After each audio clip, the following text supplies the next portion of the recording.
ரட்சிக்கப்பட்ட போது செய்த காரியங்கள் என்னது? ரட்சிக்கப்பட்ட உடனே செய்த காரியங்கள் என்னது? எவ்வளவு நேரம் வேத்த வாசித்தீங்க தேவ சொன்னமே, எவ்வளவு நேரம் முழங்கால் நின்றீங்க தேவ சொன்னமே, எவ்வளவு உபவாசம் போட்டீங்க தேவ சொன்னமே, ஒவ்வொரு கருத்தையும் எவ்வளவு தூரம் ஜெபம் பண்ணி தேசத்தை அறிந்து கொண்டீங்க தேவ சொன்னமே. இன்றைக்கு கர்த்தரால் ஆசீர்வதிக்கப்பட்டிருக்கிறீர்கள், கர்த்தரால் உயர்த்தப்பட்டிருக்கிறீர்கள், கர்த்தரால் உயர்ந்த உத்தியோகத்தில் அமர்ந்திருக்கிறீர்கள். அப்போ இப்பதான் நீ இன்னும் அதிகமா தேடணும், அதிகமா ஜெபிக்கணும், அதிகமா வேதத்தை தியானிக்கணும், அதிகமா முழங்கால் நிக்கணும், அதிகமா தேசத்தை இப்ப அதிகம் சரியான கர்த்தர் ஆசீர்வதிச்சிருக்கிறாரு.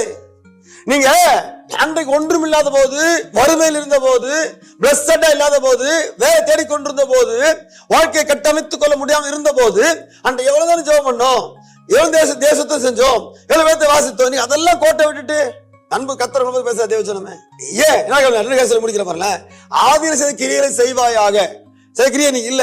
ஏன்னா ஆதியில கொண்டிருந்த தேவன் மேல வச்சிருந்த அந்த அன்பை விட்டுட்டு, அந்த அன்பு கர்த்தன் அந்த அன்பு குறைஞ்சதுனாலதான் ஆதியில செய்த கிரியை செய்ய முடியல. புரியுது நினைக்கிறேன்.